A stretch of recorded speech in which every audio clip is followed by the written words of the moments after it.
This is the Convene podcast. A global creative leader at IDEO walked event organizers through 3 mindsets that innovation and design thinking experts use to create extraordinary experiences.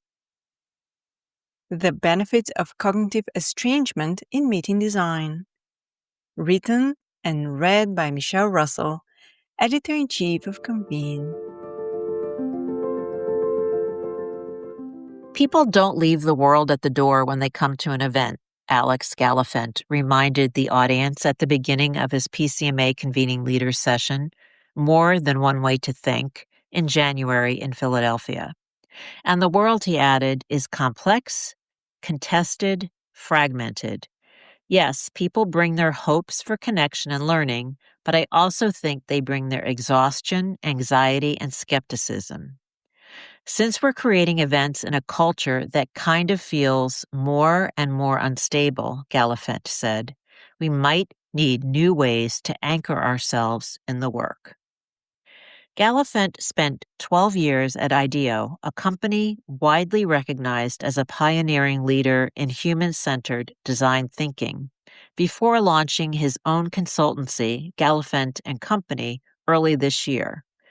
During his interactive session, he gave event professional participants a taste of cognitive estrangement, a way of stretching your thinking in order to deepen your impact. That practice, which he draws on to design and facilitate distinctive experiences for groups, involves choosing from among several mental hats that we can put on to expand our thinking repertoire. First up, thinking like a futurist, which is not about prediction. There's no crystal ball, he said, but what a futurist can do and what we all can do is imagine different possible futures and prepare for them. The process starts with recognizing signals. Think of them as pockets of the future embedded in the present already, he said. They're little things that start to stand out in the culture. They might be emergent or kind of odd or a bit uncomfortable.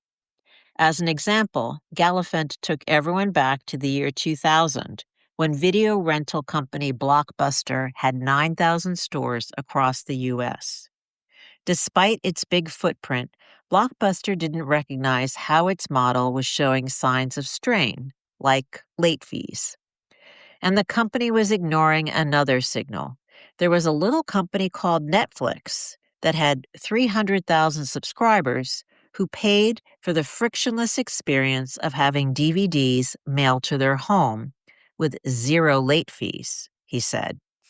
By 2010, Blockbuster had reached the end. The old paradigm was gone and the new one was established. But in 2000, both of these futures existed simultaneously. You could get your movies from Blockbuster, or you could get them from Netflix. The question a futurist asks, he said, is, what signals are important right now? The trick is to pay attention to what's happening at the edges, and then, having made sense of various signals along with deeper trends and drivers, make choices based on where things seem to be heading. There are ways that events seeking to help their audiences imagine what's ahead for them can turn futuring into a concrete experience. Gallafent shared an interactive exhibit he co-designed at COP28, the UN Climate Conference in Dubai in 2023, in which participants were able to walk through a space that showed how a world changed by global warming might look a few decades from now. That space, neither utopian nor dystopian, was filled with artifacts that brought to life the new jobs, homes, markets, and behaviors we might expect in such a future. For example, a possible future of retail bioplastics made from insects was represented by posters set in a market in Jakarta, Indonesia. Gallafent said he thinks event professionals are particularly well positioned to look for signals that point toward the future.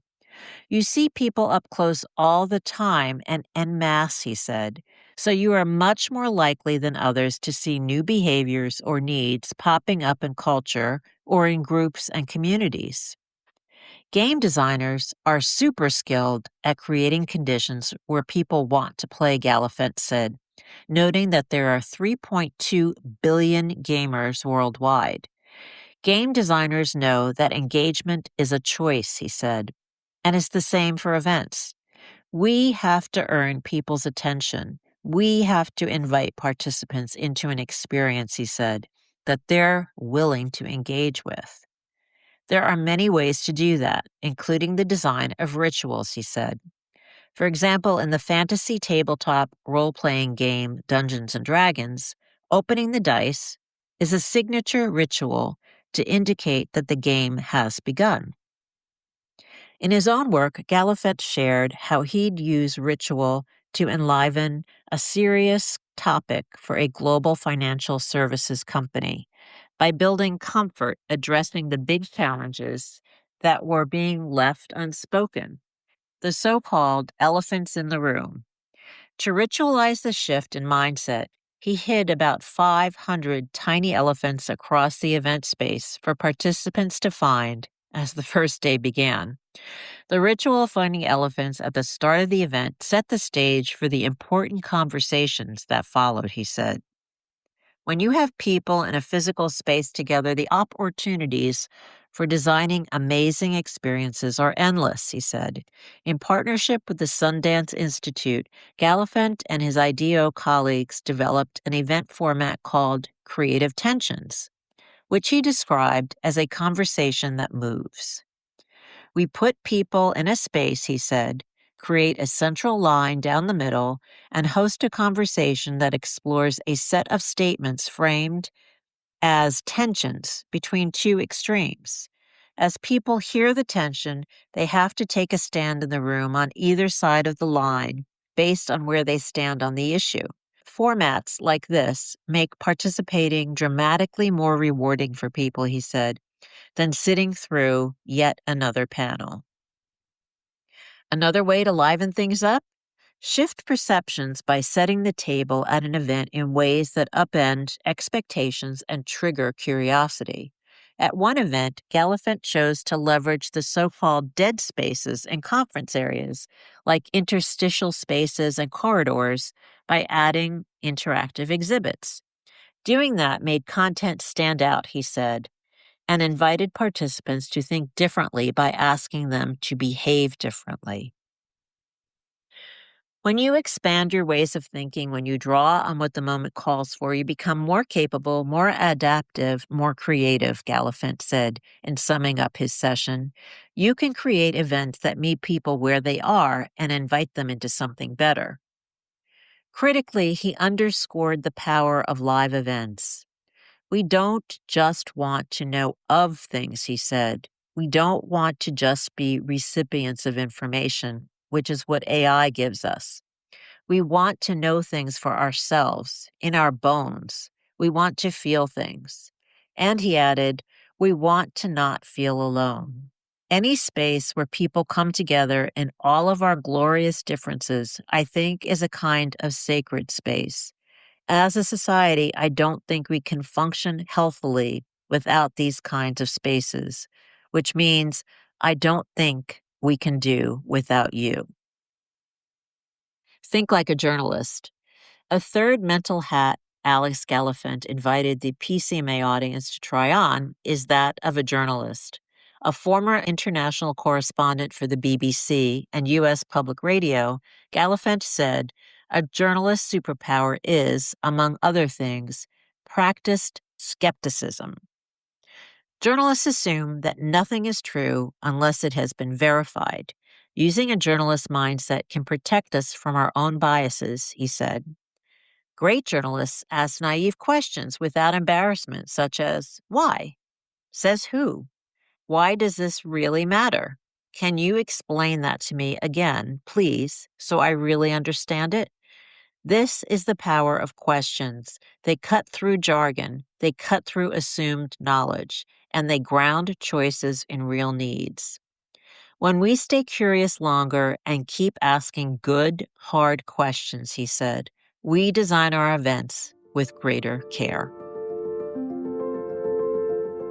Remember to subscribe to the Convene podcast on your favorite listening platform to stay updated with our latest episodes. For further industry insights from the Convene team, head over to pcma.org/convene. My name is Maggie. Stay inspired, keep inspiring, and until next time.